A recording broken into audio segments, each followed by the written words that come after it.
Je vais commencer. Donc, bonjour à toutes et tous. Je suis chargée de mission dans l'association À compétences égales, qui promeut chaque jour l'égalité et la diversité dans l'accès à l'emploi et les parcours professionnels, et qui, depuis 2023, donc septembre 2023, a lancé une série de webinaires trimestriels, voilà, qu'on appelle les webis de l'inclusion. Et donc, ce sont des webinaires qui sont ouverts à toutes et tous, que ce soit des professionnels RH, mais aussi des candidats à l'emploi, des étudiants, et qui fait intervenir des experts pour aller au-delà des préjugés et mettre en avant nos engagements. Alors, comme le premier qu'on avait organisé, où on avait invité le défenseur des droits, un chargé de mission du défenseur des droits, pour parler du fait religieux, on ouvre nos webinaires à tout le monde, mais je crois qu'encore une fois, aujourd'hui, on a beaucoup de professionnels du recrutement dans le public, hein. Je pense que c'est 90% du public aujourd'hui. Donc moi, je vais vous faire quelques petites annonces avant de laisser la parole à nos invités. Tout d'abord, concernant le prochain webinaire qu'on organise, il aura lieu le 23 janvier 2024. Voilà, on commencera la nouvelle année en invitant Virginie Bouslama, qui est fondatrice de l'association Typique Atypique, et qui viendra nous parler de la neurodiversité en entreprise. Et on aura aussi une personne qui bénéficie d'une RQTH reconnue par son employeur actuel et qui viendra témoigner de son expérience. Je voulais vous dire qu'aussi, on a publié chez À compétences égales un cahier des soft skills qu'on est en train de retravailler et qu'on pourra vous envoyer dans les prochaines semaines. Donc, sans plus attendre, je vais présenter nos invités. Alors, n'hésitez pas à couper vos micros. Je pourrais le faire de mon côté, mais là, j'entends par exemple du bruit. Si vous pouvez couper vos micros, c'est parfait. Voilà. Alors, hop, je regarde. Ah voilà, c'est bon, ça a été coupé, c'est parfait. Merci beaucoup. Donc, je vais présenter nos invités qu'on retrouve aujourd'hui donc, pour parler de l'apprentissage des soft skills. Est-ce que c'est possible? Et pour parler de tout cela, on reçoit Jérémy Lamry, donc, qui est docteur en psychologie, qui est cofondateur de plusieurs initiatives, dont le Lab RH, et qui a récemment publié en 2022 l'ouvrage Le défi des soft skills, comment les développer au XXIe siècle. Donc voilà, tout à fait en lien avec nos sujets. Et alors, désolé, vous entendez sûrement des grésillements qui viendraient d'un micro. Hop. Je sais pas qui. Tac. Ah, alors c'était peut-être ton micro, Fabienne, que j'ai dû couper. Ouais. Ça y est, c'est bon. Ouais, c'est bon, super, merci Fabienne. Voilà. Donc ensuite, c'est les aléas des webinaires, hein, bien sûr, les micros. Voilà. Il y a des avantages et des inconvénients. Donc, notre autre invitée est Mélanie Payou, qui est docteur en psychologie cognitive et manager de l'innovation chez Performance. Performance qui est membre d'À compétences égales. Et Fabienne Margoteau, qui est membre d'À compétences égales, extrêmement active, voilà, qui organise avec nous organise et anime de nombreuses conférences, et qui est fondatrice du cabinet Auréane Conseil. Donc, avant de laisser la parole à Fabienne, je voulais vous rappeler que le webinaire est enregistré, donc vous pourrez retrouver le replay que je vous enverrai dans les prochaines semaines, et qu'aussi, donc, après la discussion entre nos invités, vous pourrez poser des questions. Donc déjà, n'hésitez pas à les poser au fil de l'eau dans le chat si vous le souhaitez, mais vous pourrez aussi prendre la parole voilà, à la fin de la discussion. Hein, on a une petite trentaine de minutes qui est vraiment dédiée à un échange entre tous nos invités et le public. Voilà, donc je te laisse la parole, Fabienne. Merci beaucoup. Merci. Merci et bonjour à tous. Donc, je suis ravie aujourd'hui d'animer ce webinaire sur les soft skills et sur l'apprentissage des soft skills. Merci Jérémy, merci Mélanie d'être présents. Et je vais commencer par une première question qui s'impose, qui est de loin peut-être pas la plus facile, mais est-ce que d'abord on pourrait essayer de déterminer ce qu'on appelle une soft skills? Est-ce que vous pouvez nous en donner une définition? Peut-être je vais donner la parole à Mélanie en premier, puis ensuite Jérémy. Donc voilà, qu'est-ce qu'on nomme une soft skills? Merci Fabienne, bonjour à toutes, bonjour à tous. Bonjour Jérémy, bonjour Charlotte, bonjour Fabienne.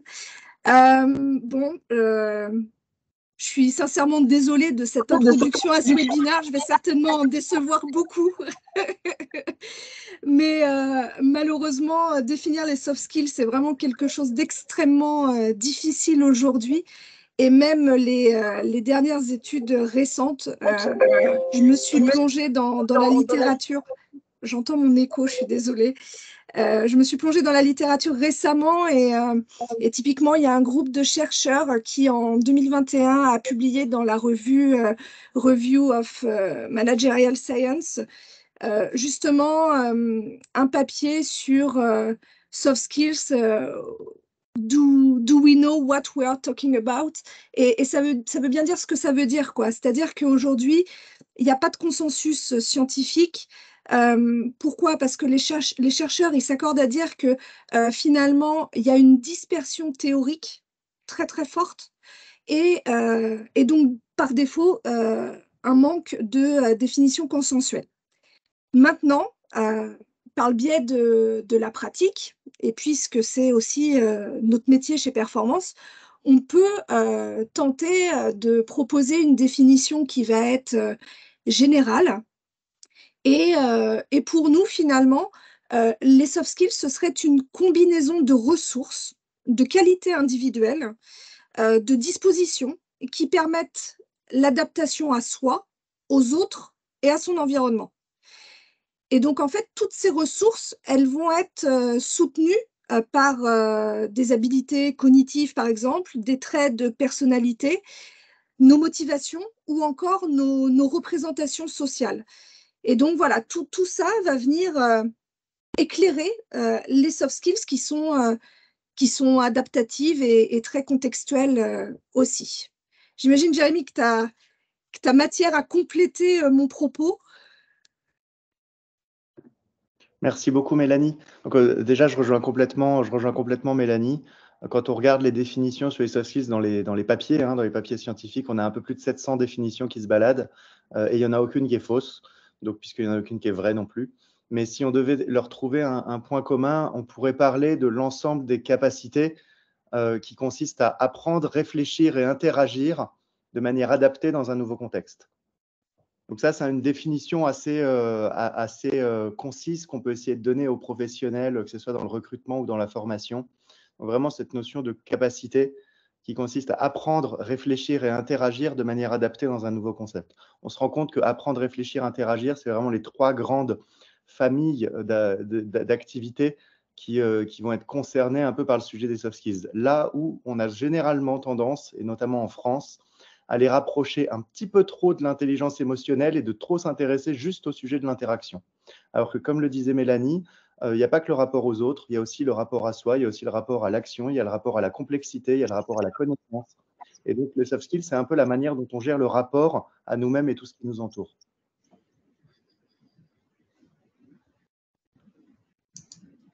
Fabienne, ton micro est coupé.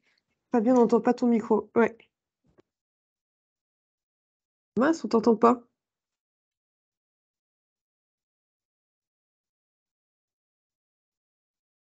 Il est coupé. Peut-être remélange. Je précise pour un commentaire de Jenny, soft skills, compétences comportementales. Je ferai très attention avec ces définitions de comportemental parce que toute compétence consiste à produire des comportements observables. Et donc, en fait, toutes les compétences sont des compétences comportementales. Donc, il faut faire très attention avec le terme de comportement. C'est le propre d'une compétence d'avoir des comportements qui s'observent. Alors, le micro de Fabienne, en effet, est coupé. Là, on ne t'entend pas. Je vais peut-être... Tac. Mince alors. Je vais combler pendant ce temps-là. Ouais, c'est très gentil, Jérémy. Donc, on est en train de mener, je dirige un groupe de travail sur le sujet des soft skills, parce que comme disait Mélanie, il n'y a aucun consensus et on aimerait au moins créer une base, un langage commun des soft skills en France. Et donc, par exemple, le terme retenu par le groupe de travail, après un peu plus d'1 an et demi de travaux, c'est le terme d'habileté socio-cognitive. Donc, la norme sortira début 2024, a priori fin du premier trimestre, et on parle d'habileté socio-cognitive répartie dans des familles. Et comme le disait Mélanie, en mode rapport aux autres, rapport à la complexité, rapport à l'action, pour sortir un peu des référentiels qui catégorisent des familles par communication, collaboration ou tout ça, où finalement on s'en sort pas beaucoup parce que ça fait assez peu état ça fait plus état un peu du construit que du processus en lui-même. Alors, je vais prendre le relais. Merci beaucoup, Jérémy, pour ces détails. Et je vais prendre le relais le temps que Fabienne arrive à se reconnecter. Donc voilà, peut-être le mieux, c'est de se déconnecter et de revenir pour voir si ça fonctionne. Je vais enchaîner avec une deuxième question voilà, que j'adresse à tous les deux. À un niveau individuel, quelle est l'incidence de la maîtrise ou de l'absence de maîtrise de certaines soft skills dans la tenue d'un emploi? Voilà, et cela en prenant en compte que les hard skills et les compétences métiers jouent également un rôle dans la tenue d'un emploi. Je t'en Je prie, te laisse la Mélanie. parole, Jérémy, vas-y, je t'en prie. Je dirais que ça dépend. Enfin, il y a plusieurs manières de répondre à cette question. Pour faire très simple, je dirais que ça dépend bien entendu de l'emploi. Il y a des emplois qui vont être plus routiniers que d'autres. Et donc, à partir du moment où dans un emploi, on doit apprendre une pratique et la répéter, sans forcément qu'il y ait beaucoup de variables d'ajustement, les soft skills vont jouer un rôle moins important. Elles vont jouer un rôle quand même, mais souvent moins important. À partir du moment où on va être dans des situations qui sont plutôt moins routinières, des situations où on va devoir s'adapter. Donc, ça peut être avec des interactions avec des gens, quand on doit gérer plein de types de personnalités différentes, ou par exemple, quand on doit être dans des situations où on doit résoudre des problèmes, donc des sujets pour lesquels on n'a pas la solution à l'avance. Il va falloir qu'on fasse preuve de créativité, d'esprit critique, ou des situations où on doit collaborer en permanence avec beaucoup de personnes. Donc, dans toutes ces situations-là, on va se retrouver avec un degré plus important de besoin de s'adapter.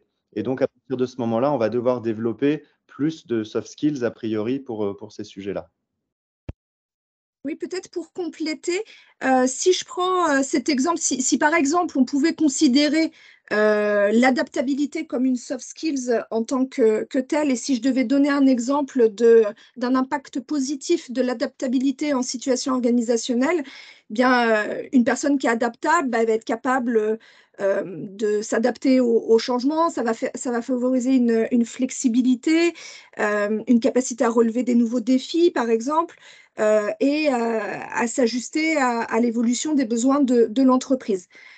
A contrario, s'il y a un défaut, par exemple, de cette soft skills chez l'individu, eh bien, cette personne, typiquement, elle va peut-être montrer des résistances au changement, ce qui peut conduire à des stagnations, ce qui peut conduire à des frustrations aussi personnelles et à un décalage par rapport aux attentes de l'organisation dans laquelle cette personne évolue.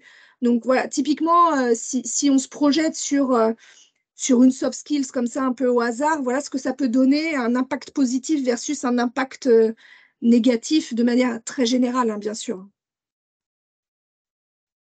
Fabienne est revenue. Ah, Et est-ce que ton micro fonctionne, Fabienne? Non, je t'entends toujours pas.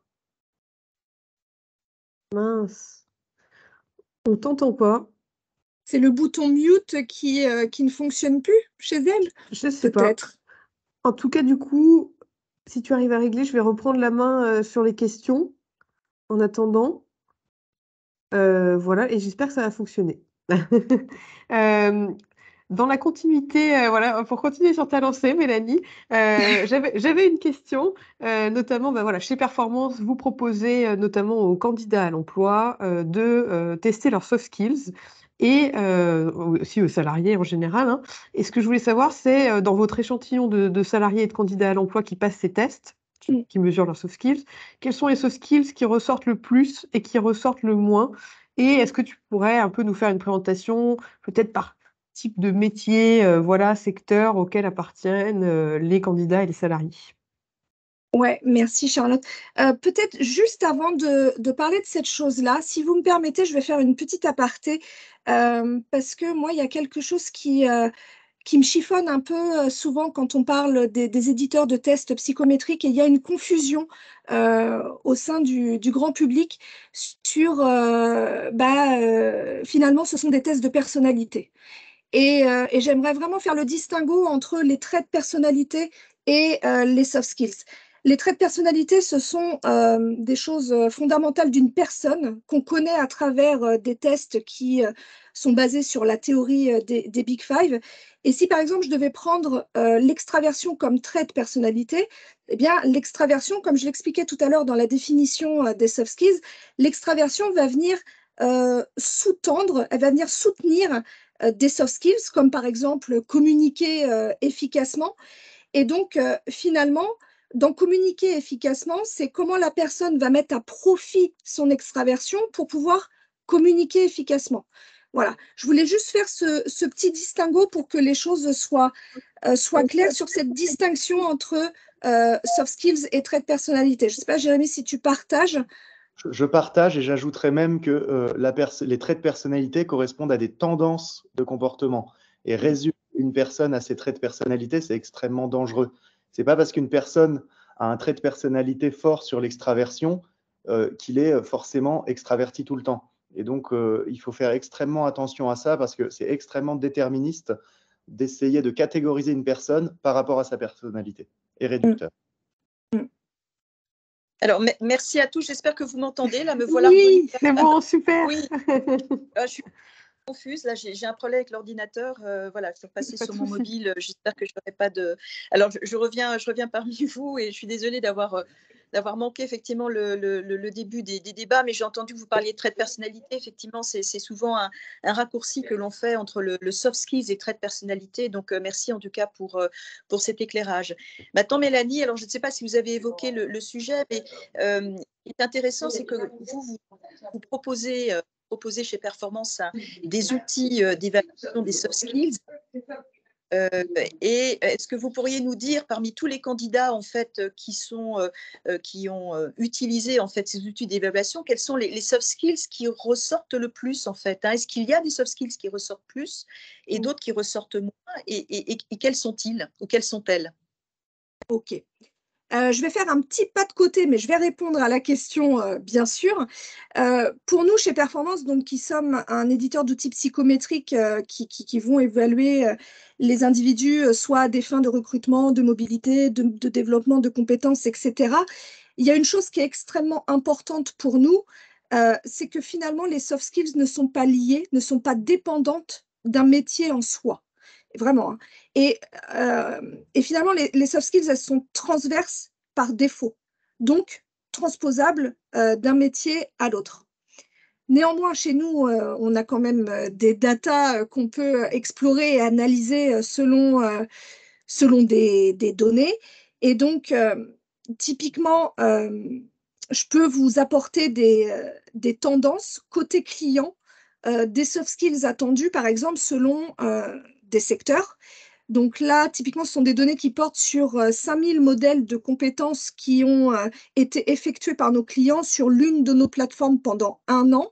Et donc, à titre d'exemple, donc nous, chez Performance, on a un modèle de soft skills qui évolue, mais il est ce qu'il est, et je pense que Jérémy en débattra très certainement, mais donc c'est un modèle en 5 dimensions qui va regrouper à l'intérieur 7 soft skills.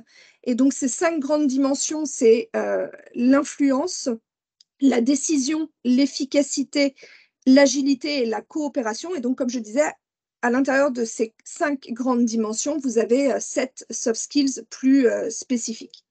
Et donc, typiquement pour le secteur bancaire, eh bien, on s'aperçoit que nos clients vont favoriser l'évaluation de compétences qui sont majoritairement comprises dans 3 grandes dimensions, à savoir l'influence, la décision, la coopération.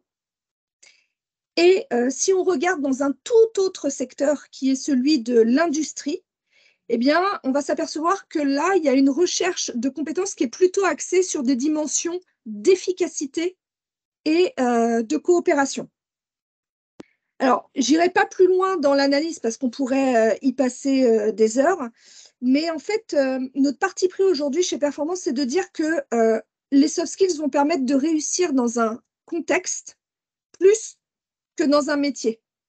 Et donc, en fait, on va mettre sur le tapis des questions qu'il convient de se poser quand on a à souhait d'évaluer des soft skills. Typiquement, les questions, c'est mais dans quel type d'organisation le candidat, l'évalué, l'individu va évoluer?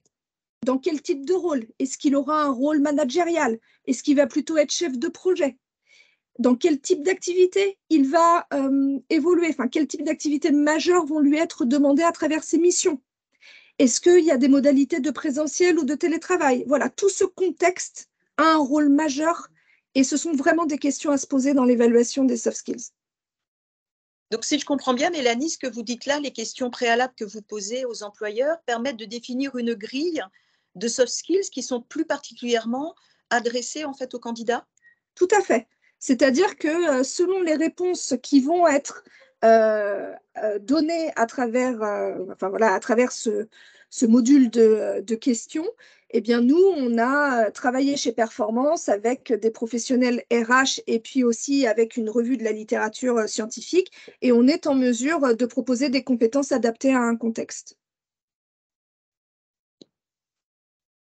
Jérémy, je ne sais pas si vous voulez apporter des compléments. Enfin, en tout cas, merci Mélanie, parce que ça rejoint aussi une des questions qu'on avait effectivement identifiées comme intéressantes. C'est que souvent, en fait, enfin, moi, en tant que dans ma pratique de recrutement, quand effectivement on essaie d'identifier les soft skills les plus importantes pour un poste, on retrouve un peu toujours les mêmes, en fait. Hein. On nous dit toujours un peu les mêmes caractéristiques attendues sur des qualités organisationnelles, des qualités d'influence, des qualités relationnelles. Et parfois, on sait que ce n'est pas forcément les plus pertinentes par rapport à l'emploi.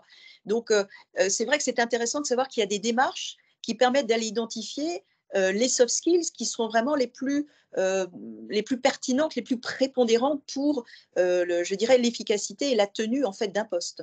Tout à fait. Jérémy, peut-être des compléments ou pas forcément sur cette question voilà, des soft skills peut-être qui reviennent les plus souvent, mais non, moi, je ne vais pas faire ça. Je pense que c'est…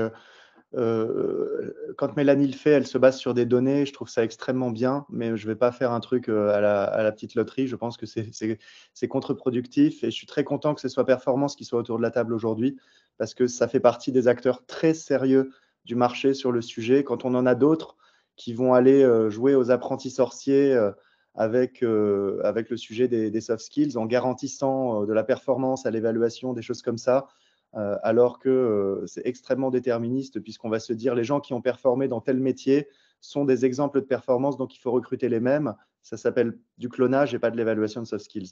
Donc, moi, je fais extrêmement attention à ça et je suis content que Performance n'ait pas pris cette voie-là.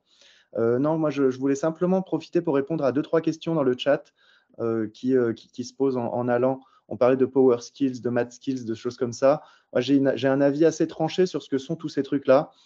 Ça correspond beaucoup à des besoins d'académiques américains de se démarquer sur le marché. Et donc, ça correspond beaucoup à des chercheurs dans des facs américaines qui, à un moment donné, ont besoin de créer des concepts pour faire le buzz. Parce que sur le sujet de la psychologie sociale, et notamment sur le sujet des compétences et des skills, beaucoup de choses ont été catégorisées. Et à un moment donné, pour exister dans le monde de la recherche, il faut inventer des concepts.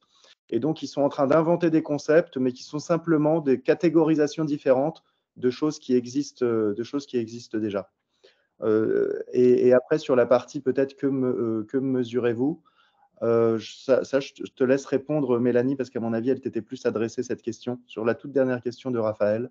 Et sur la question de Chantal, donc, ne pensez-vous pas que dans les situations plus routinières, les compétences soft sont tout de même là, mais intériorisées? Oui, mais je pense que ce n'est pas le sujet. Là, on parlait vraiment de ce que le poste demande. Et quand on est sur un métier avec des tâches extrêmement routinières, c'est possible que la personne ait des soft skills et qu'elle n'ait pas à les utiliser, mais là, ce n'était pas tellement le sujet. Alors, merci Jérémy.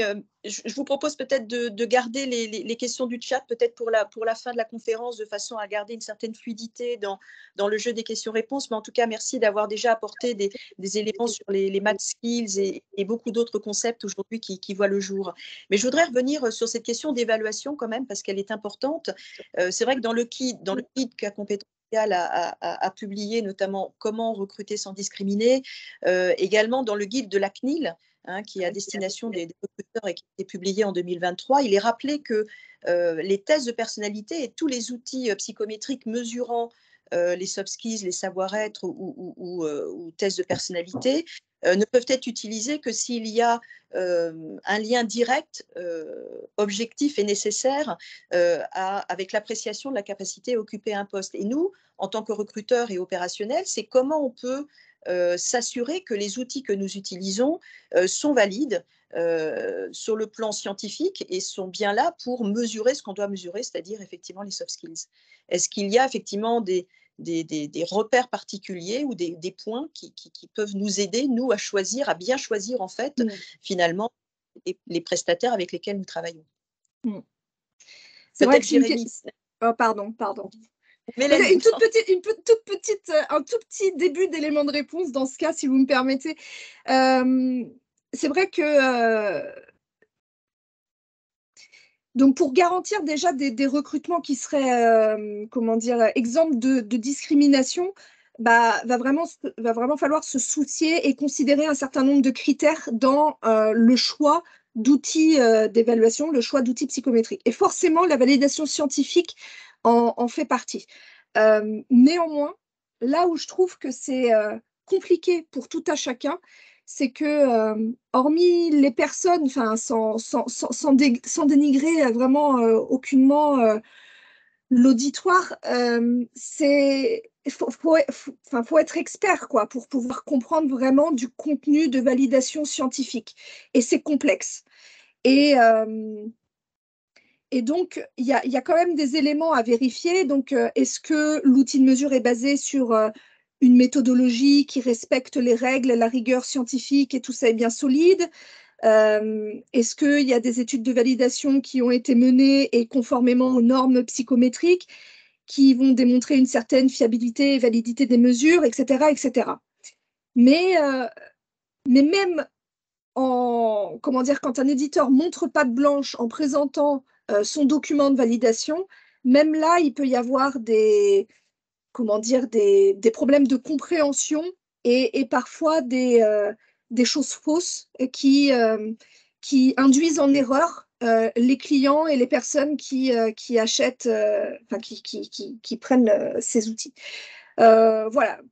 Ce que je peux annoncer par contre, et j'espère que ça pourra faire plaisir, Performance a eu à cœur de mettre un petit coup de pied là-dedans et on va sortir très prochainement un guide autour de la prédictibilité des outils et de manière générale de l'évaluation en recrutement. Pas nécessairement accès outils, mais la prédictibilité en général. On a tenté de faire un guide avec nos équipes de R&D, donc des chercheurs, tous soit PhD, soit doctorants. Voilà, un guide qui permet d'expliquer simplement pour aider les gens à se faire leur propre avis quand ils ont à faire un choix entre différents concurrents. Voilà. Merci Mélanie. En tout cas, il n'existe pas de label particulier qui permettrait d'identifier certains éditeurs par rapport à d'autres. Pas à ma connaissance. Ok. Alors, je peux faire ma réponse, Fabienne? Jérémy.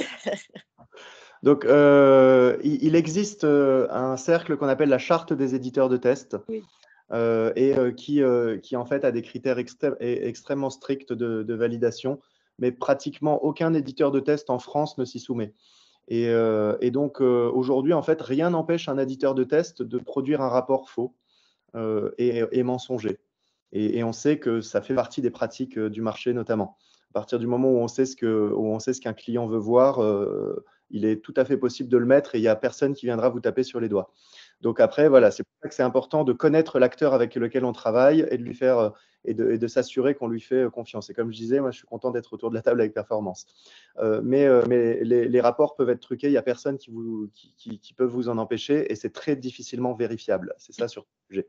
Parce qu'il y a tout un tas de critères. Au-delà du fait qu'il faut être expert, on n'a souvent pas accès aux données qui ont permis de générer ces rapports, donc on ne peut pas savoir. Il y a une deuxième chose, c'est qu'on ne parle pas tous de la même chose. Il y a un effet de marché. C'est-à-dire que quand, par exemple, Performance va aller peut-être évaluer le processus créatif ou d'autres choses comme ça, peut-être que la définition exacte n'est pas la même pour le client.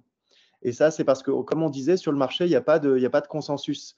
Et donc, même parfois, quand on va prendre un outil avec le terme qui correspond bien, on n'a pas forcément la garantie que ça correspond exactement à ce que nous, on a en tête dans notre organisation. Et troisièmement, on ne va pas forcément chercher la bonne chose. C'est qu'on va souvent, on va se dire, ah, moi, dans ce métier-là, je veux évaluer l'esprit critique. Et c'est peut-être pas ça qu'il faut aller évaluer.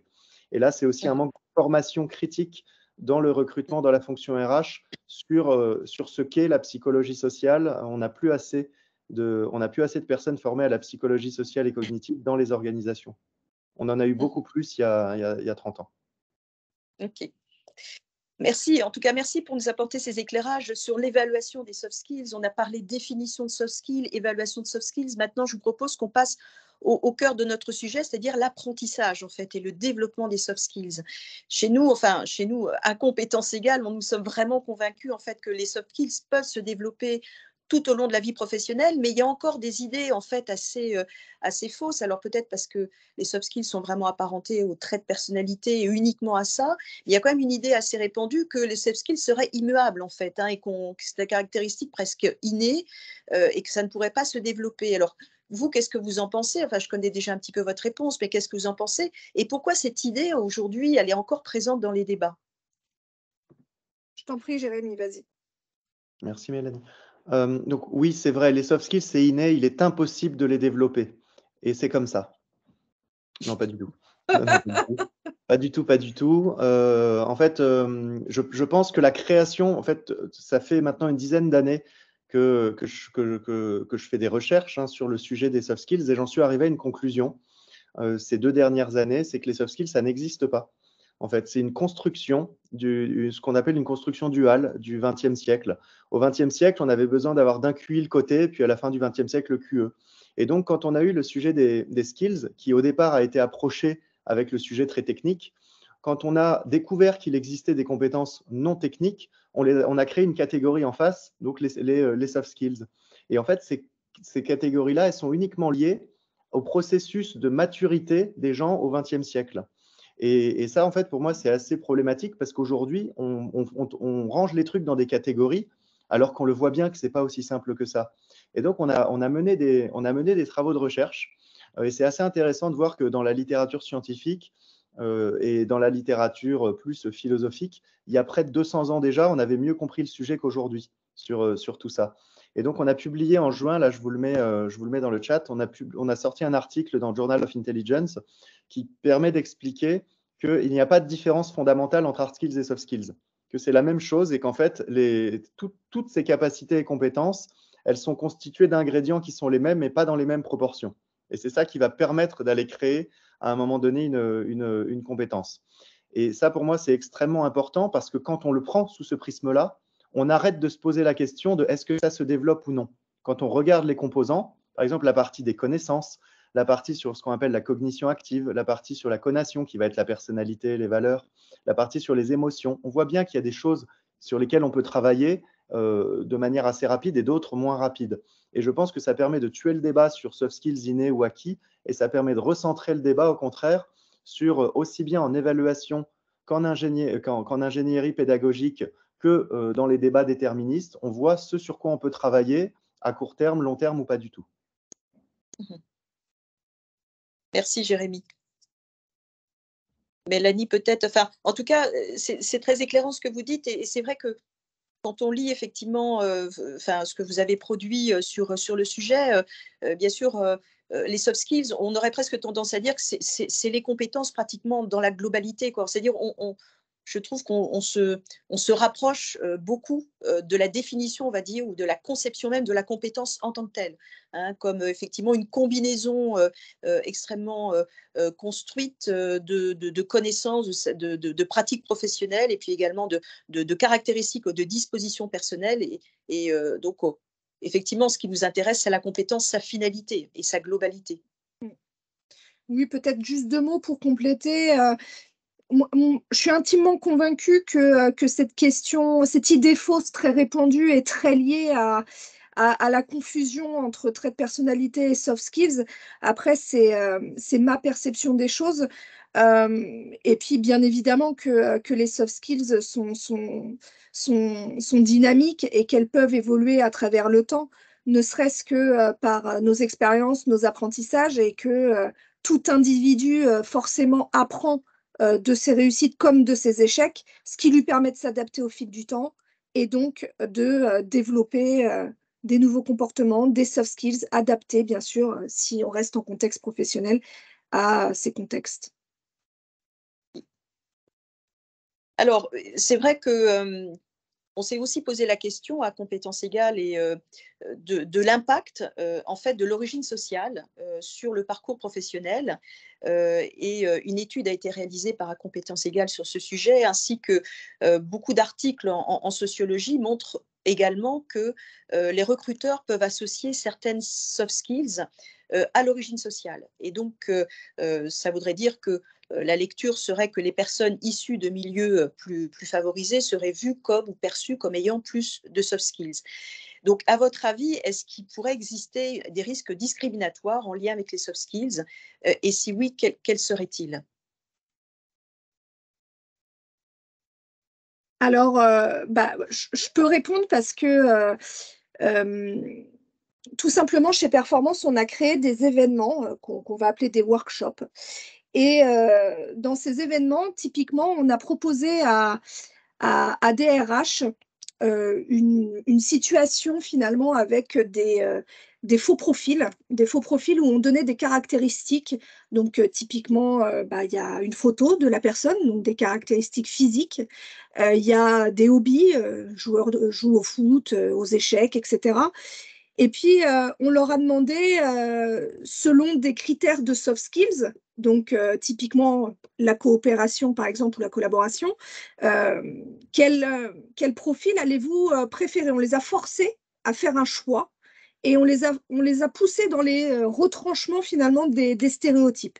Et ce dont on s'aperçoit, c'est que finalement, il y a vraiment encore aujourd'hui trop de place aux stéréotypes, mais les stéréotypes, c'est quelque chose d'extrêmement difficile à éradiquer, hein. Je veux dire, c'est très ancré en nous, c'est profond, c'est depuis notre enfance, c'est lié à l'éducation, à l'apprentissage, etc., etc. Et donc, on s'est aperçu typiquement que dans notre petite étude via le workshop, là, que certaines personnes associait la collaboration plus facilement à un joueur de foot versus à un joueur d'échecs. Mais c'est complètement faux, en fait. Qu'est-ce qui justifie vraiment qu'un joueur d'échecs serait moins collaboratif qu'un joueur de foot? On sait tous qu'un joueur de foot peut jouer solo sur le terrain et ne pas être dans la collaboration et la coopération. Donc, typiquement, d'associer une caractéristique telle qu'un hobby est déjà source potentielle, attention, de discrimination à l'embauche. Mmh. Jérémy, peut-être un apport ou une réflexion sur le sujet, sur le risque discriminatoire, en fait, de l'origine sociale, en fait, hein, sur l'attribution d'un certain nombre ou de certaines caractéristiques de type soft skills? Pour apporter quelque chose, enfin, déjà, la représentation sociale évoquée par Mélanie, elle est évidente. Mais au-delà de ça, je pense qu'il y a notamment dans la société française, qu'il y a une vraie différence dans le développement de certains aspects de certains soft skills qui est lié au milieu social et notamment au parcours éducatif qu'on peut avoir. Quand on baigne dans des environnements avec des personnes qui ont eu une éducation extrêmement structurée, des personnes qu'on va stimuler au quotidien, on se développe très différemment que quand on est dans un environnement peut-être moins structuré, avec moins d'accès à la connaissance et à toutes ces soft skills. Et donc, en fait, je l'ai vu dans plusieurs milieux, hein. Enfin, moi, par exemple, d'un côté, j'ai grandi en ZEP, puis après, j'ai été extrait de mon milieu, j'ai fait des études dans d'autres milieux. Je vois bien, en fait, à quel point la capacité de se structurer permet de développer une forme d'adaptabilité qui parfois va être extrêmement méthodique et d'autres cas va être plus une méthode du survivant un peu. C'est-à-dire on apprend à s'adapter, mais ce n'est pas tout à fait les mêmes. Et face à un employeur, je pense que ça fait une différence. L'employeur va être beaucoup plus rassuré avec une adaptabilité qui est plus méthodique et méthodologique. et qui souvent peut-être relèvent moins des soft skills. Donc, je n'ai pas d'études là-dessus. Là, c'est plus une expérience de vie et que je peux voir au quotidien. L'exemple, c'est l'étudiant qui a coché toutes les bonnes cases, qui a fait toutes les bonnes écoles et qui est capable de résoudre des problèmes de conseil en strat parce qu'il a tout ce qu'il faut et donc il va s'adapter de manière extrêmement mécanique et méthodique. Et après, l'autre exemple, c'est la personne issue de la diversité qui finit par son contexte chauffeur Uber. On parle avec lui, on voit qu'il est bien plus intelligent que celui qui a fait le conseil en strat, mais face à un employeur, il ne passera pas. Parce qu'il n'a pas la structure qu'on attend de lui derrière, même si peut-être il est plus adaptable. Alors justement, sur votre livre, hein, donc je présente le défi des soft skills, hein, Jérémy, que vous avez coproduit avec d'autres auteurs. Et là, ce qui est intéressant, c'est que vous proposez un ensemble de méthodes concrètes pour développer les soft skills, justement, hein, que ce soit à un niveau individuel, donc pour soi-même, que ce soit à un niveau managérial ou à un niveau organisationnel. Est-ce que vous pouvez nous donner quelques exemples de méthodes, hein, d'approches pour développer justement les soft skills? Donc, dans le livre, pour moi, on est à une étape que je qualifierais de bêta, de préliminaire du développement des soft skills, parce qu'aujourd'hui, l'ingénierie pédagogique des soft skills, elle est sur le marché très pauvre. Par exemple, il y a des coachs, des consultants, des personnes qui individuellement ont développé des expertises extrêmement poussées et sont capables de faire les choses bien. Mais le marché, lui, a une approche très pauvre. Le marché est encore plus proche de l'approche à la Ségos que d'une approche du développement des soft skills. Et donc, c'est pour ça que dans le livre, on est plutôt reparti de pratiques ancestrales. Donc, par exemple, j'évoque l'école mutuelle dans l'ouvrage, qui était la méthode d'éducation appliquée en France jusqu'au moment où, en fait, on a favorisé l'école républicaine. Et avec l'école mutuelle, un enfant savait lire dès l'âge de 3 ans, par exemple. Donc, le but, c'était toutes les pédagogies innovantes qu'on voit arriver aujourd'hui sur la classe inversée, sur tout ça, c'était les fondements de base de l'école mutuelle. Et on a aussi l'école socratique, donc là plus sur la Grèce antique, où on avait une méthode de recherche constante de la vérité qui obligeait les gens en permanence à apprendre à communiquer pour aller chercher l'information et à avoir des postures, et on sait que dans les soft skills, les postures sont importantes aussi, des postures notamment d'humilité, de curiosité, qui permettaient en fait en permanence de développer ce qu'on appelle son agentivité. Et moi, ça m'a permis de résumer le sujet des soft skills à l'agentivité. Vous pouvez nous en dire un petit peu plus sur ce terme, le dernier terme dont vous parlez, l'expliciter un petit peu plus? Ouais. Alors déjà, je mets la définition. Non, je me suis trompé. Je mets la définition d'agentivité dans le chat pour les gens. Quand je fais une table ronde, j'aime bien que les gens ils soient contents après. Hop. Donc voilà. Donc la capacité des individus à prendre des décisions et à agir de manière autonome. Et il faut savoir que c'est un concept dont on parle assez peu dans le grand public, mais dans le milieu académique, dès qu'on va s'intéresser un petit peu à ce qu'on appelle les théories sociocognitives, on va tout de suite aller voir des gens comme Bandura, tout ça, machin, qui eux se sont basés sur des travaux qui datent des années 50-60 et qui développent le concept d'agentivité. Et donc moi, je m'intéresse beaucoup à ça aujourd'hui, parce que je pense que dans les années 60 et notamment 70, où on vivait des perturbations économiques aussi fortes que celles d'aujourd'hui, on avait compris énormément de choses sur la sociodynamique, la systémique, donc on parle de l'élément humain de Schultz, tout ça, sur la manière dont on s'adapte à son environnement, qu'on est en train de redécouvrir aujourd'hui parce qu'on revit les mêmes types de perturbations. Donc, en tout cas, pour revenir sur le sujet du développement des soft skills, moi, je vous invite à vous intéresser au sujet de la sociodynamique, de l'école de Palo Alto et de la systémique plus globalement. Et ça va chercher dans toutes les méthodes qui ont pu être développées, toutes les bonnes pratiques qui ont pu être développées sur le sujet. Ça n'évoque pas directement le terme de soft skills, mais c'est tout ce qu'il y a derrière. D'accord. Mais qu'est-ce que vous donneriez comme conseil à des opérationnels aujourd'hui, à des personnes qui sont en entreprise pour développer les soft skills tout au long de sa carrière, en fait? Qu'est-ce que vous pourriez apporter comme recommandation pour que chacun, à quelque niveau qu'il soit, puisse effectivement se développer ou continuer en tout cas à se développer? Trois recommandations hyper simples, mais qui sont le travail de toute une vie. Le premier, c'est l'ouverture. Il faut développer sa curiosité, son ouverture. C'est tout bête, mais le cerveau, il processe que les infos qui rentrent. Donc, il faut En fait, quand on s'adapte, c'est que le cerveau a reçu l'information qu'il faut s'adapter. Et ça, l'information, il l'a reçue des sens. Donc, la première chose à faire, c'est développer son ouverture, sa curiosité, mais surtout ses capacités sensorielles. Et en fait, il faut vraiment apprendre à faire un lien direct entre développer sa capacité à s'adapter et développer ses capacités sensorielles. Il faut apprendre à mieux voir, il faut apprendre à mieux écouter, il faut apprendre à mieux sentir, il faut vraiment développer ses sens. Parce que l'info qu'on a, c'est ce qui vient de nos sens et c'est ça que le cerveau traite et c'est ça qui nous dit qu'il faut s'adapter. Donc ça va être le premier conseil, développer l'ouverture et la curiosité. Ça commence par développer les sens, le cerveau fera le reste. Donc deuxième conseil, extrêmement faire attention à l'environnement de travail. Le cerveau a tendance à économiser l'énergie chaque fois qu'il le peut. Donc, dès qu'on va être dans un environnement extrêmement uniforme, routinier, sans couleur, on va s'adapter à ça.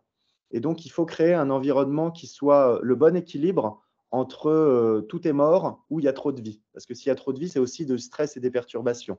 C'est un peu la différence entre le bureau fermé et l'open space, qui sont deux extrêmes qui peuvent être très, très contre-productifs.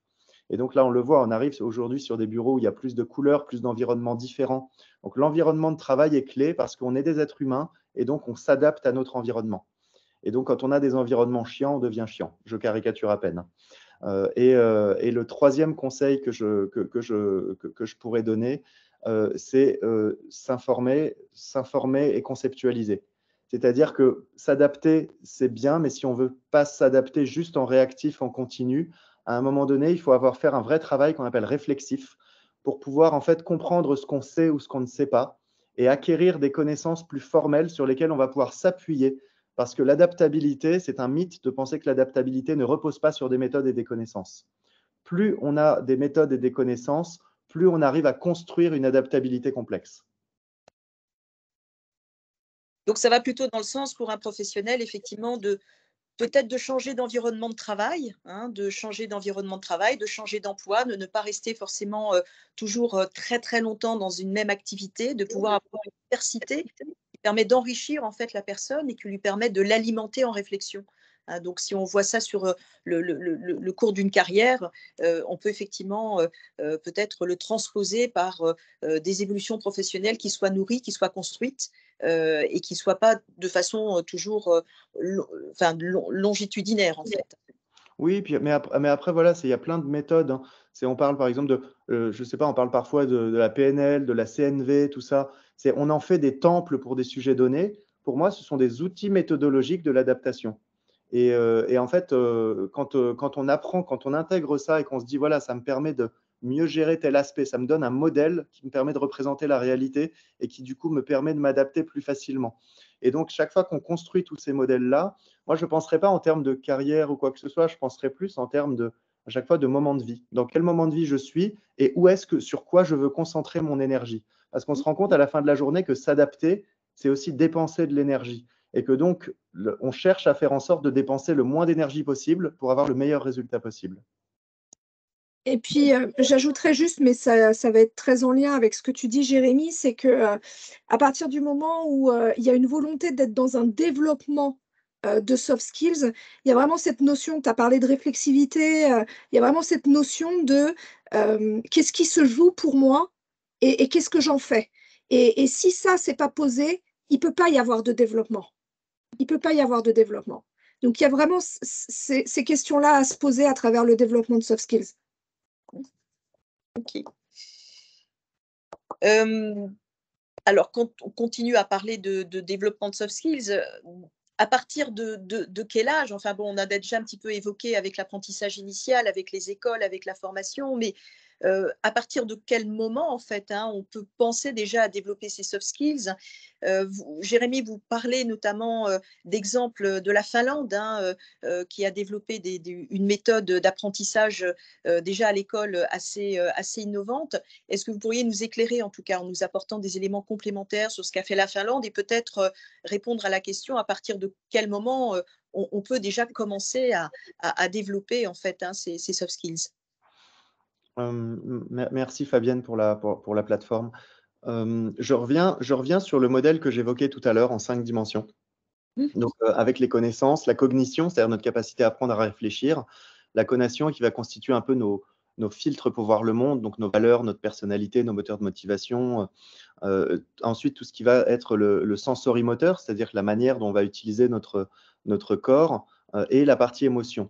Et en fait, quand on parle de développer ces soft skills, en vrai, c'est développer ces 5 dimensions, s'ouvrir sur ces 5 dimensions. Et ça, en fait, il n'y a pas d'âge, il y a pas vraiment d'âge pour le faire. Ce qui est important de comprendre, c'est que quand on va à l'école, l'école se concentre sur une des 5 dimensions. Voilà, c'est ça qu'il faut comprendre, en fait. Et que repenser les méthodes éducatives, c'est penser une pédagogie capable de travailler sur les 5 dimensions. Et donc ça, c'est dès l'école que ça devrait être fait. La Finlande a fait un choix qui est que l'école doit commencer plus tard, parce que l'enfant ne doit pas être soumis à des méthodes et des cadres trop tôt. Et ça, je trouve que c'est une réflexion assez intéressante sur le développement naturel. Et donc, il y a beaucoup de publications sur le développement naturel, et je reprends par exemple le bouquin de Céline Alvarez sur les lois naturelles de l'enfant, où elle explique notamment en fait, qu'un enfant, un enfant, il a besoin d'amour et d'un environnement de sécurité psychologique. Et là, je reprends encore Schultz sur l'élément humain, mais on a besoin de créer un environnement de sécurité psychologique et qu'à partir de là, l'enfant se développe tout seul. Personne ne lui apprend à marcher, personne ne lui apprend vraiment à parler. On est capable, on est une machine à apprendre, mais il nous faut le bon environnement pour ça. Donc, ça commence d'abord dans l'environnement familial, puis ensuite l'environnement scolaire et ensuite l'environnement productif de travail. Mais c'est toujours le même sujet. Il faut créer des environnements de sécurité psychologique. Oui, oui, je partage complètement. Et puis, l'école fait déjà, enfin voilà, là, je vais parler avec ma casquette de maman d'une enfant de 10 ans, et on voit bien que l'école, alors peut-être que c'est pas explicite, peut-être qu'on ne s'en rend pas compte, mais l'école fait déjà ce taf de développement de soft skills. Je veux dire, les enfants, ils sont immergés dans des contextes d'interaction multiples avec les personnels de la cantine, les personnels enseignants, leurs camarades, donc leurs pairs. Et donc, déjà se jouent des éléments de communication, de relations, etc. Donc, le développement de soft skills, il s'opère déjà à l'école. Et je partage le deuxième point, effectivement, sur l'importance de l'éducation parentale. Et là aussi, enfin, on est sur un débat qui est un peu philosophique là, mais les parents ont leur carte à jouer dans le développement des soft skills qui est énorme. Et ne pensez-vous pas que l'entreprise en elle-même aussi doit proposer ce terreau et cet environnement propice à l'épanouissement? Donc, vous parlez de sécurité minimum, vous parlez effectivement Non, de… je parle de sécurité psychologique, pas de sécurité minimum. Alors, je reprends, mais même sécurité psychologique. Et voilà, là, on parle de l'école, mais quelle transposition on peut faire à l'entreprise? Est-ce qu'il y a effectivement des conditions premières qui doivent être présentes pour permettre le développement et l'épanouissement de ces soft skills, pour que ça puisse se continuer tout au long de la vie et pas uniquement effectivement avec les apprentissages faits des plus jeunes années? Alors oui, il y a beaucoup d'études maintenant sur le sujet, et on se rend compte que la sécurité psychologique dans une entreprise se joue à l'échelle de l'équipe. Donc, c'est-à-dire que même si une entreprise est une mauvaise entreprise, tyrannique, tout ce qu'on veut, si le manager est capable de créer un cadre de sécurité pour protéger son équipe, ça marche. On a en contrepartie ce qu'on appelle un développement clanique, c'est-à-dire qu'on se sert du groupe pour se protéger de l'extérieur. Mais ça fonctionne. Et donc, la sécurité psychologique, elle est essentielle dans tous les aspects de notre vie, hein. C'est-à-dire dans notre famille, avec nos amis, au travail, à l'école, partout. Quand on n'a pas de sécurité psychologique, on développe des comportements adversariaux, des comportements qui vont nous permettre de nous défendre et de nous protéger. Et souvent, quand on se protège, on va donc plus être en fermeture de signaux qu'en ouverture. Et quand on va être en ouverture, c'est plus pour se défendre. Donc, c'est pour ça qu'on a besoin de sécurité psychologique. Dans le travail, on en a besoin absolument. Et la clé du développement de la sécurité psychologique en entreprise, c'est le manager. Et c'est un secteur que l'entreprise a désinvesti depuis une vingtaine d'années. La formation, hein, j'entends la formation du manager. Aujourd'hui, par exemple, on a des énormes problèmes de santé mentale qui sont en train d'arriver dans les entreprises, et on recommence à avoir des formations aux signaux faibles de détection des problèmes de santé mentale. Mais en fait, la manière dont c'est fait, c'est encore extrêmement mécanique. C'est-à-dire, on va montrer des signaux et on va pas tellement aller développer la sensibilité du manager. On le fait dans certains cas, mais c'est encore trop parcellaire. Ça, c'est un vaste sujet, mais encore faudrait-il que le manager lui-même soit suffisamment en sécurité psychologique pour jouer son plein rôle. Et donc, il y a un phénomène de cascade qui peut remonter quand même relativement loin au-dessus de lui, au-dessus d'elle, effectivement, pour permettre voilà, satisfaisant pour développer effectivement les soft skills et toutes les compétences d'ailleurs de son équipe. Merci en tout cas pour cet élément. Enfin, il y aura encore beaucoup de choses à dire. Alors peut-être une dernière question, puis après on laissera la parole effectivement aux questions des auditeurs. Et là, je vais terminer par parler d'un sujet voilà, qui fait aussi couler beaucoup d'encre. Hein. On parle beaucoup d'intelligence artificielle aujourd'hui et le fait que l'intelligence artificielle va supprimer un certain nombre d'emplois. Est-ce qu'on pourrait penser, à juste titre, ou peut-être pas d'ailleurs, que les emplois nécessitant beaucoup de soft skills, on sait qu'il y en a qui sont plus chargés de soft skills peut-être que d'autres qui sont plutôt concentrés sur les hard skills, donc sur la répétition peut-être plutôt de connaissances ou de savoir-faire professionnel. Est-ce qu'on pourrait penser que les soft skills vont sauver un petit peu les emplois et vont permettre à l'intelligence artificielle peut-être d'aller moins loin et de sauvegarder un certain nombre je dirais, d'emplois ou de caractéristiques d'emploi? Je peux prendre, Mélanie? Avec plaisir. Alors, sur le sujet de l'intelligence artificielle, il y a beaucoup de fantasmes et pour pouvoir comprendre en fait où nous mène l'intelligence artificielle, il faut comprendre la définition de l'intelligence artificielle. C'est une technologie qui vise à simuler la manière d'apprendre, de réfléchir et d'interagir d'un être humain. Si ça vous rappelle un peu une définition dont on a parlé avant. Donc, quand on essaye de reproduire la manière d'apprendre, de réfléchir et d'interagir d'un être humain, on comprend qu'il n'y a aucune compétence qui est à l'abri. Donc, en fait, à long terme, quelle que soit la compétence à laquelle on peut penser, hard skills, soft skills, peu importe, l'IA saura le faire mieux que nous, quelle que soit la compétence à laquelle on pense. Et ça, c'est très important. Et ça prendra peut-être 10 ans, 15 ans, 30 ans. Mais c'est ce vers quoi on se dirige, puisque c'est la nature même de cette technologie. Et quand on voit les progrès qui sont faits, en fait, aujourd'hui, on comprend qu'on y va. Tu vois, il y a 2 ans, on aurait pu douter. Aujourd'hui, on comprend qu'on y va directement. On nous dit, par exemple, une machine ne peut pas avoir d'émotion. C'est vrai. Et pourtant, aujourd'hui, les IA comme GPT-4 scorent mieux au test d'intelligence émotionnelle que 92% de la population. Pourquoi? Parce qu'en fait, une IA n'a pas besoin d'avoir d'émotion pour arriver à reproduire des comportements émotionnels, des comportements empathiques. C'est-à-dire qu'elle les émule. Elle fait comme si elle les avait, mais ce qui compte, c'est la manière dont elle se comporte. Et c'est toujours le sujet. C'est pas tant le fait que l'IA soit dotée de personnalité ou d'émotion ou quoi, que le fait qu'elle soit capable de produire des comportements observables qui produisent le résultat demandé. Et donc, c'est ça qui va compter, puisque c'est ce que fait une compétence. Une compétence, elle produit des comportements observables conformes au comportement attendu pour produire le résultat donné. Et donc, quand on a ça, l'IA nous protégera de rien. Après, il y a plusieurs facteurs qui entrent là-dedans. Je prends l'exemple de la grande distribution. Dans la grande distribution, on a des machines qui peuvent remplacer les hôtes de caisse depuis des années. Et donc, pour certains postes, ça a été le cas, mais on a toujours des hôtes de caisse dans les supermarchés. Pourquoi? Un, parce qu'il y a un contrat social, c'est-à-dire que les entreprises ont un pacte social et préservent des emplois. Deux, il y a des personnes qui n'ont simplement pas envie d'avoir une machine et de s'adresser à une machine. Et donc, ces deux éléments-là, ça va être un peu les amortisseurs de la société dans laquelle on est. Même si la technologie peut le faire, ce n'est pas pour ça qu'on ira, parce qu'il y a aussi un choix de société avec. Et donc, il y a des enjeux de compétitivité, mais je pense qu'un pays comme la France va trouver le bon équilibre pour un, conserver des emplois, mais deux, aussi faire un choix de société, de dans quelle société on veut vivre. Est-ce qu'on veut vivre dans une société qui est entourée de machines ou est-ce qu'on veut vivre dans une société où on a des êtres humains? Mais si on a des êtres humains, ça implique une chose, c'est que le niveau de service va devoir monter drastiquement. Parce que quand vous arrivez à la caisse et que vous avez quelqu'un qui vous dit à peine bonjour ou qui vous parle mal, vous vous dites, je préférerais autant avoir une machine. Et donc, ça veut dire que pour qu'on continue à avoir des êtres humains, on va devoir faire drastiquement monter leur niveau de compétences, que ce soit hard skills, soft skills et notamment soft skills.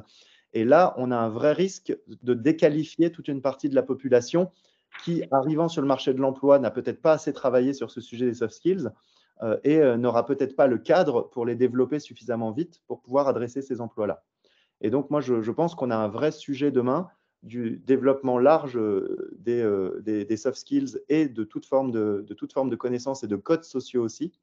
Et les codes sociaux, je pense que ça va être dans les années qui viennent plus important que les soft skills, parce qu'on voit très bien aujourd'hui, par exemple, des personnes qui sont dans des milieux urbains en Île-de-France, où quand ils se parlent entre eux, c'est un langage qui n'est pas du tout soutenu, qui est extrêmement vulgaire et tout ça, mais qui ont les codes sociaux pour aller bosser dans la boutique Vuitton dans le 16e. Et donc, en faisant ça, ils s'adressent parfaitement aux clients et tout ça. C'est une histoire de codes sociaux, autant qu'une histoire de soft skills, mais beaucoup une histoire de codes sociaux. On doit savoir en fait ce que les autres attendent de nous. Merci Jérémy, c'est très éclairant ce que vous nous dites. Il y a aussi beaucoup de choix sociétaux à faire, hein, comme vous le dites, au départ, et donc soutenus par nos entités dirigeantes. Je peux me permettre un petit exemple sur ce sujet? Moi, je suis intimement convaincue, donc effectivement, je partage certaines choses, et notamment le fait que aujourd'hui, tout ce qui se passe à travers l'IA va s'accélérer et donc va aller très, très, très, très vite. Et j'ai fait quelques tests parce que je pense qu'il peut y avoir d'énormes dérives néanmoins. Et j'ai fait un test notamment que j'ai publié sur LinkedIn qui m'a fait sourire, mais sourire jaune. Et en fait, j'ai utilisé une IA qui est une IA psycho et qui est censée remplacer un psychologue. Voilà. Et j'ai juste mis comme question, voilà, je me sens mal, bonjour, je me sens mal, qu'est-ce qui t'arrive, me dit l'IA. Je lui dis, j'ai renversé mon verre de jus d'orange ce matin au réveil. Et là, il me dit, c'est une toute petite contrariété. J'imagine que ce qui vous tracasse n'est pas seulement ça. Je me trompe? Donc là, l'IA n'est plus dans une démarche de questions ouvertes et commence à me suggérer que quelque chose de plus grave a pu se passer. Et je lui réponds, non, il n'y a que ça. Et ça suffit à mettre mon moral au plus bas. Et là, l'IA, je peux comprendre, mais je suis sûre que vous ne me dites pas tout, n'est-ce pas? Vous voyez? Et donc, voilà, dans l'utilisation de l'IA, il y a quand même des informations, par exemple, liées à la pratique du psychologue, qu'il est important d'intégrer pour que l'IA soit fonctionnelle, éthiquement adaptée, déontologiquement aussi. Enfin, il y a plein de questions auxquelles il va falloir vraiment répondre aussi. Oui, et juste pour rebondir là-dessus, c'est vrai. Et en fait, moi, comme on dit, je plaide au quotidien pour une IA en conscience et en responsabilité. Et il ne faut pas oublier qu'en 2023, l'IA est au même niveau que l'ordinateur avec la carte à trous il y a 50 ans. Hein. Sauf qu'il y a un an, cette IA était au niveau du boulier. Donc, c'est ça qu'il faut voir. C'est la vitesse à laquelle ça progresse. Donc là, par exemple, l'IA dont parle Mélanie, aujourd'hui, c'est une IA qui crée très peu de valeur et potentiellement qui fait plus de dégâts qu'elle ne résout de problèmes. Il faut regarder ce qu'elle vaudra dans 1 an, dans 2 ans, dans 3 ans. Et les progrès sont spectaculaires parce qu'une IA, en fait, elle a pas des croyances limitantes, elle a juste des mauvais programmes. Et donc, quand on corrige les programmes, on corrige les problèmes, ce qu'on ne peut pas faire avec un humain. Donc ça, il faut rester très prudent. Je dis ça parce que je vois beaucoup de personnes qui aujourd'hui refusent d'aller vers l'IA et refusent de comprendre l'IA en se disant c'est pas parfait, donc j'en veux pas. Mais si on avait ce raisonnement-là avec les humains, on ne prendrait aucun humain. Merci Jérémy, merci Mélanie. Alors, on va peut-être laisser la parole maintenant aux auditeurs. Je pense qu'il y a de nombreuses questions qui ont été émises. Donc, Charlotte, peut-être tu peux reprendre la main. Oui, merci beaucoup Fabienne. Merci à tous les trois.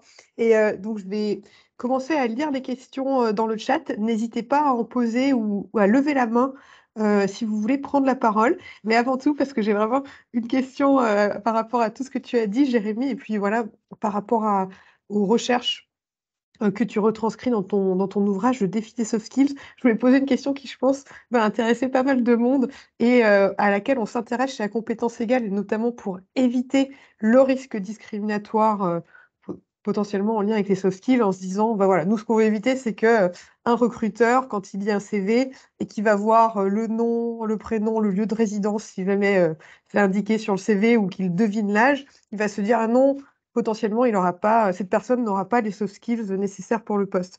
Pour éviter ça, tu en parlais aussi, c'est cette idée d'apprentissage des soft skills au sein de l'entreprise. Question très concrète, je voulais savoir si, parmi tes recherches, tu avais trouvé une entreprise qui, pour toi, t'avait interpellé en te disant: «Ah bah, c'est ça, ce sont des méthodes qui sont rigoureuses, qui sont intéressantes justement pour, inviter les salariés ou voilà, les nouvelles personnes qui rejoignent ces entreprises à développer des soft skills nécessaires, pour les postes». Voilà, je ne sais pas si c'est clair ce que je dis, mais voilà, est-ce qu'il y a des initiatives d'entreprise sur l'apprentissage et le développement des soft skills qui te semblent particulièrement intéressantes et dont peut-être, voilà, les participants aujourd'hui pourraient s'intéresser, et enfin, pourraient s'inspirer?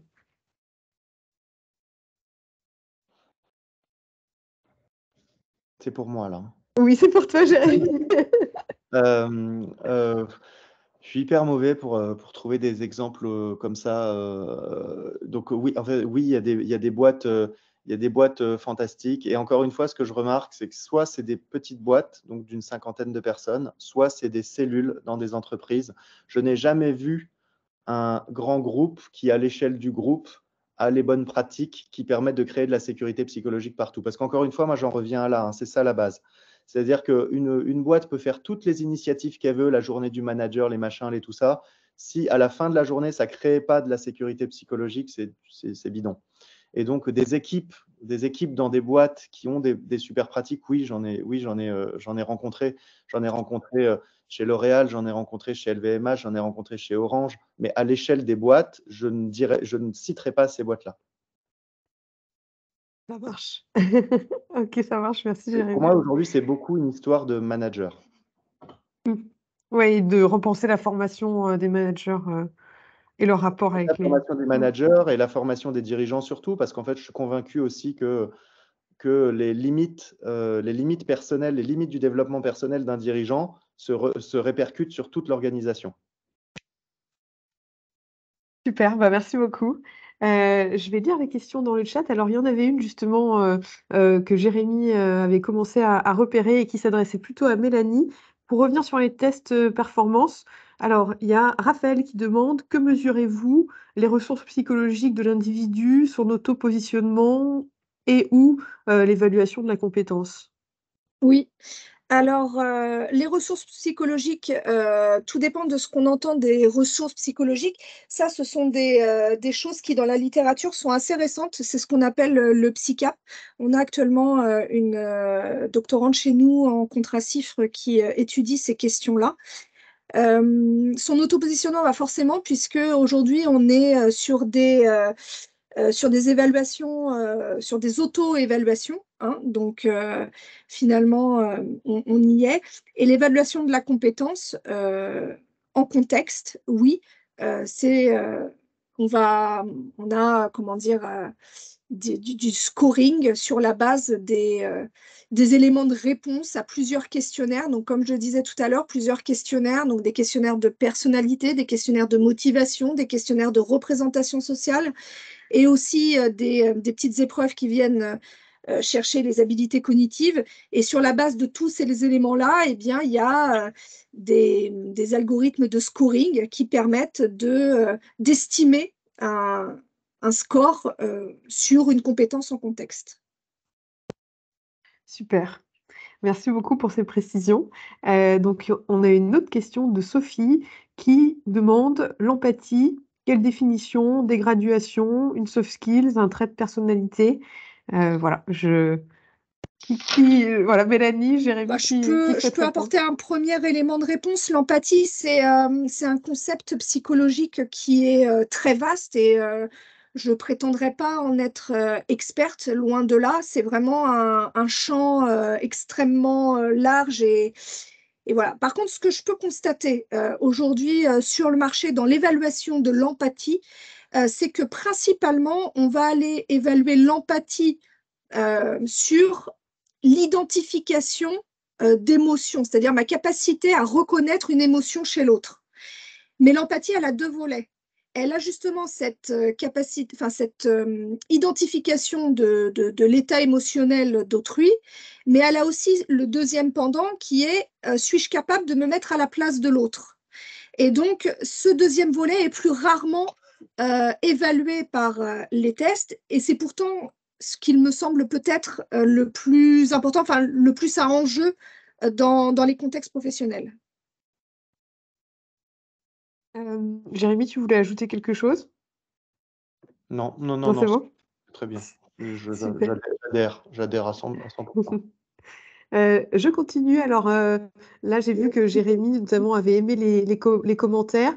Il y a Raphaël qui disait, voilà, pourquoi ne pas parler plutôt de l'individu compétent, qui est un concept de Le Beauterf.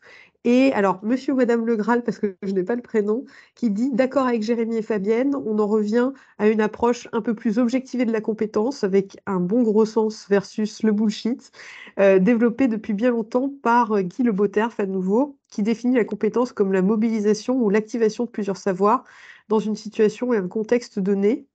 Est-ce que tu voudrais rebondir là-dessus, Jérémy? Non, mais en France, on aime beaucoup parler de Guy Le Beauterf sur le sujet de la compétence parce que c'est lui qui, à la fin des années 90, a permis de vraiment ouvrir le concept de compétence pour le sortir de la définition très française qu'on a de la compétence qui s'est créée au moment de la loi formation en 72. Et donc, on a l'industrie de la compétence en France avec l'industrie de la formation. Et Le Beauterf a permis de sortir de ça. Mais c'est une compréhension qu'on avait déjà pas mal dans les pays anglo-saxons notamment. En gros, c'est se dire qu'une compétence, c'est pas simplement du savoir-faire, c'est tout un tas d'autres choses qu'on met dedans. Très Et je bien. pense Oui. que Mélanie et moi, on dit depuis le début, quoi. Mélanie, tu voulais ajouter quelque chose? Non, parfait. C'est bon. Super. Alors, il y a Romuald qui demande, afin de rendre francophones les soft skills, certaines ressources sur la notion de compétence ou qu'est-ce qu'être compétent mettent en balance les soft skills et les savoir-être professionnels ou vouloir agir. Est-ce juste un angle de sémantique? J'ai pas compris la question. Alors moi non plus en la lisant, mais peut-être, alors Romuald, si vous êtes toujours ici, peut-être est-ce que vous voulez clarifier votre question à l'oral? Ou à l'écrit, il n'y a pas d'obligation. Oui, bonjour. Oui. Bonjour. Bonjour à tous. Merci en tout cas pour ce webinaire. En fait, j'avais déjà suivi l'intervention de Jérémy Lamry, puisque je travaille pour un organisme de formation où il avait fait intervenir il y a très peu de temps. Et en fait, moi qui suis pas vraiment dans le recrutement, mais je suis plutôt dans la formation, l'accompagnement, l'insertion. Souvent, quand on essaie de vulgariser ou de rendre didactique qu'est-ce qu'être compétent, souvent quand on se rapproche notamment de référentiels comme ceux de Pôle emploi, qui peut être une institution, mais aussi bien sûr un commanditaire pour les organismes de formation, on parle bien évidemment de savoir-être professionnel, notamment la liste des 16 savoir-être professionnels qu'ils ont ciblés. Et ils parlent de savoir-être professionnel et peut-être mettre pas ça en balance avec les soft skills. Et c'est vrai qu'il faudrait que peut-être ce terme de soft skills soit peut-être un peu plus présent je dirais, dans les documents institutionnels. Mais c'est vrai que ça reste, j'ai l'impression qu'il y a une petite barrière. Est-ce que c'est uniquement de la sémantique et de tout, je dirais, rendre anglophone? Ça, c'était une approche que je voulais évoquer. Oui, je comprends ce que vous voulez dire. Dans les documents institutionnels, on se réfère souvent aux travaux de France Stratégie qui parlent de compétences transversales, qui est une manière d'approcher le sujet. Et aujourd'hui, on va plutôt parler de ça, compétences transférables, compétences transversales sur les soft skills. Mais je pense que le cœur du sujet, c'est que France Compétences aujourd'hui ne reconnaît pas forcément les soft skills en tant que tels. Et notamment sur votre industrie, Romuald. Merci, Jérémy. Mélanie, tu voulais ajouter quelque chose ou... Non, c'est vrai que c'est un débat qui est complexe et puis bah, effectivement, ça rejoint des questions de sémantique, de vocable, de sensibilité aussi aux termes et c'est compliqué parce qu'il y a les tendances du marché qui nous incitent et puis je sais pas, j'ai une difficulté à répondre clairement à cette question en toute sincérité. Très bien. Juste Oui. pour, excusez-moi, c'est juste pour ajouter, c'est à nouveau Romuald. Juste pour ajouter, c'est vrai que quand on accompagne des gens en formation, que ce soit des apprenants ou des gens qui sont en reconversion, c'est vrai de parler de soft skills, après de compétences transversales, transférables, de savoir-être, à un moment je dirais sur des publics spécifiques, ça peut les perdre un tout petit peu. Et le fameux apprendre à apprendre peut un petit peu les dérouter également. C'était juste aussi pour ça, pour évoquer cela. Jérémy, tu voulais... Non, c'est bon, ok. Alors, je crois que donc c'est Monsieur ou Madame Le Graal, mais je crois que le prénom est Sylvie, que vous l'avez ajouté dans le commentaire. Demande qui contrôle les algorithmes selon quelle méthode, audit, certification et fréquence. Oui, alors je peux donner quelques indications chez Performance. Nous, les algorithmes, ils sont créés en interne. On a une équipe R&D, donc composée de chercheurs. On a une équipe également IT, c'est-à-dire que tout est contrôlé, hébergé chez nous. Et donc, c'est annuel, hein. Annuellement, il y a des contrôles qui se font. Nous, on est plutôt dans la co-construction, c'est-à-dire que à la fois, on a des données qui sont issues de la littérature scientifique et à la fois, on va organiser en interne avec nos clients, avec les personnes qui sont formées avec nos outils, voilà, avec tout ce qui est issu de la pratique finalement et qui vient du terrain pour pouvoir ajuster ces algorithmes. Mais c'est nous qui contrôlons. Et une autre remarque de Sylvie qui voilà, signale qu'elle avait découvert le BOTERF lors d'un cursus au CNAM. Et elle fait une remarque hyper intéressante, même pour nos sujets chez la compétence égale, que le BOTERF alerte sur les difficultés d'objectiver les compétences comportementales, hein, et c'est un peu ce dont on a parlé pendant le webinaire, et que c'est parfois la porte ouverte pour des jugements de valeur non étayés, sans référentiel clair, hein, pour aligner les individus, et voilà, que ces individus deviennent des clones, du coup. Euh, à nouveau, Jérémy, peut-être, est-ce que tu veux rebondir là-dessus sur voilà, s'il y avait un conseil à donner aux entreprises pour justement éviter Oui. ces jugements de valeur? Alors, peut-être s'entourer effectivement d'acteurs sérieux déjà. Voilà, est-ce que tu veux ajouter des choses là-dessus? C'est un sujet qui est extrêmement compliqué et qu'on ne se pose qu'en France, hein. Donc, comme je disais, en 72, on a créé la loi sur la formation professionnelle. Avant, on n'utilisait pas le terme de compétence, on utilisait le terme de qualification au poste de travail. Et quand les postes de travail ont commencé à beaucoup changer, on s'est rendu compte en fait qu'une personne ne pouvait plus faire la même chose toute sa vie et qu'il fallait développer des nouveaux attributs chez cette personne. Et donc, on a créé le concept de formation professionnelle parce qu'il fallait créer un moyen de financer tout ça. Et donc, on a créé l'industrie de la formation professionnelle. Et donc, en créant ça, parce qu'il y avait de l'argent derrière, on s'est dit oui, mais concrètement, quand on veut que les gens en fait deviennent plus adaptés à un poste, qu'est-ce qu'on développe chez eux? Et donc, il y a eu tout ce truc autour de la compétence, des comportements observables et tout ça. Et on a commencé à définir des comportements attendus à un poste. Mais le problème, c'est que plus on avance dans le temps, plus les postes sont mouvants, plus c'est difficile de définir tous les comportements attendus à un poste. Et donc, en fait, plus ce concept de compétence, il a du mal à tenir parce qu'on peut concrètement pas déterminer tous les comportements attendus à un poste ou sur une compétence donnée. Donc aujourd'hui, on va dire que ça marche à 60-80%, mais il y a un côté quand même hyper déterministe. Et le côté clonage, moi je suis tout à fait d'accord, c'est qu'on va réduire la valeur pour que ça rentre dans un modèle. Et donc en fait, en faisant ça, on va casser beaucoup de choses qui sont liées au propre de l'humain de s'adapter pour pouvoir rentrer dans des comportements observables qui rentrent dans des grilles de financement. Mais peut-être pour aller dans le sens que ce que vous disiez, Jérémy, l'idée, c'est peut-être pas de se focaliser sur les postes, mais par contre de faire de l'observation comportementale pour regarder l'efficacité des comportements dans des situations particulières. Ça, c'est peut-être ce qu'on doit effectivement des situations de la vie courante et aussi de la vie professionnelle. C'est quand même aujourd'hui la façon la plus objective, entre guillemets, de pouvoir apprécier une soft skills. Apprécier une soft skill ou la compétence d'une façon générale. C'est quelle est l'efficacité du comportement dans les situations que les individus rencontrent dans la vie de tous les jours et notamment au travail. Après, d'en faire un listing par poste, ouais, c'est vrai que c'est compliqué parce que l'environnement est de plus en plus complexe lui-même. Mais si on arrive à décorréler je dirais, cette évaluation et cette observation d'un poste, d'un métier en particulier, mais d'en faire justement des espèces de, justement là pour le coup, de soft skills un peu transposables et transversales, on peut peut-être arriver à développer quand même certaines choses et notamment de les apprécier également parce que c'est pas quand même, même si on a du mal à dire c'est pas quelque chose d'abstrait en fait. Hein, on peut quand même les objectiver par l'observation.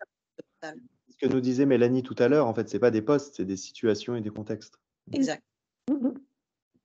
Et puis peut-être pour compléter, Fabienne, il y a quelque chose d'extrêmement important qu'on n'a peut-être pas eu le temps d'évoquer à un moment donné dans ce webinaire, c'est la question de l'humain. C'est-à-dire que au final, que ce soit par le biais de mise en situation contextuelle, que ce soit par le biais d'une évaluation via un test, un outil, etc., in fine, la décision in fine, ça doit être un support à une prise de décision. Et l'humain doit primer, en fait. L'interaction humaine en one-to-one doit primer finalement et servir l'expert qui doit prendre la décision. Super. Alors, il n'y a plus de questions dans le chat. Est-ce qu'une personne voulait prendre la parole, avait une dernière question? N'hésitez pas. C'est tout bon. Il y avait un moment. Ah voilà, oh, il y a quelqu'un qui a levé la main. Raphaël, il me semblait bien, et tout à l'heure, la main avait disparu, donc je laisse la parole à Raphaël. Merci beaucoup, c'est super intéressant, vraiment, merci pour cet échange qui est enrichissant. Et merci Jérémy pour un élément que tu as partagé qui m'a donné une nouvelle perspective aussi sur la notion de l'environnement de travail. Et par exemple, selon le Botterf, l'individu compétent, c'est le savoir-faire, le vouloir-faire et le pouvoir-faire. Donc il y a quelque chose qui est extérieur à l'individu. Et il y avait la notion de codes sociaux qui me manquait. Donc ça, c'est une brique de compréhension et je te remercie pour ce partage. Ce que je comprends aussi, c'est que au-delà de la soft skills, on est dans le comportement, l'observation d'un comportement in fine, dans une situation, un contexte, etc. Et donc, ça devient aussi un sujet de motivation et d'énergie pour l'individu d'adopter le comportement qui sera cohérent, etc. Et la question que ça me fait me poser, c'est sommes-nous capables de mesurer la motivation? Est-ce que vous avez un élément de réponse sur cette partie-là? C'est pour toi, Mélanie. Oui. Nous, chez nous, en fait, on va capter la motivation des personnes, mais toujours en contexte professionnel. C'est-à-dire, on va aller capter à travers nos outils qu'est-ce qui motive la personne. En gros, en soi, qu'est-ce qui l'a fait lever le matin? C'est-à-dire, je suis motivée par des questions de responsabilité. On va plus être dans cette... Ah, pardon. Ça fait 1h30 qu'on parle. On va plus aller capter ces éléments de motivation. Donc, pourquoi je me lève le matin? Qu'est-ce qui va me motiver? Qu'est-ce qui va me sortir du lit et m'épanouir au travail? Donc, une question de responsabilité, une question d'aller au bout de mes projets, une question de... Voilà, on va plus aller capter ces éléments-là autour des motivations. En sachant que c'est une donnée quand même aussi très interactionnelle, c'est-à-dire qu'on n'est pas motivé en soi ou pas motivé en soi. La motivation naît également aussi de ce qu'on rencontre dans la vie de tous les jours et dans la vie professionnelle. Donc, c'est un élément qui peut être très fluctuant. Hein.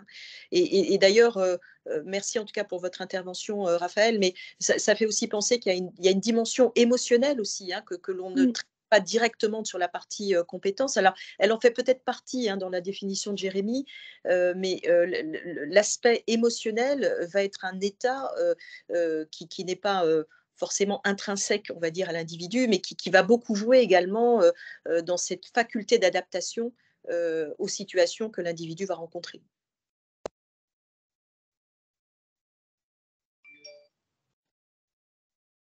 Pardon, mon micro était coupé. Je crois que c'est une très bonne manière de conclure. Voilà, sauf s'il y avait une dernière question, une remarque, si Raphaël voulait rebondir ou c'est tout bon. Ok, super.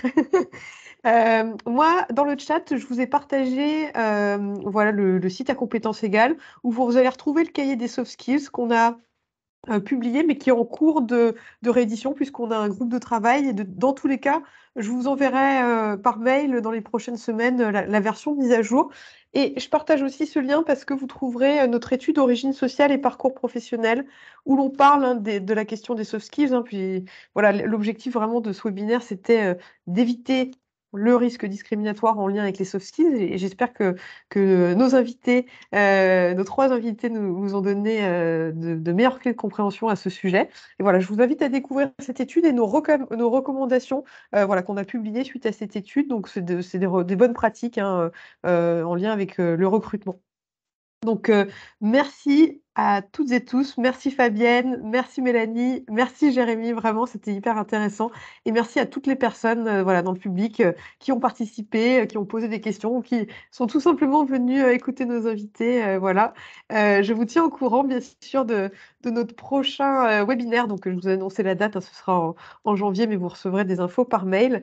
Et je vous souhaite à toutes et tous voilà, une bonne fin d'année 2023 avec un petit peu d'avance. Voilà. Merci beaucoup. Merci. Merci à Au revoir. tous, merci. Bonne journée. Excellente journée. Au revoir. Excellente journée. Merci, au revoir.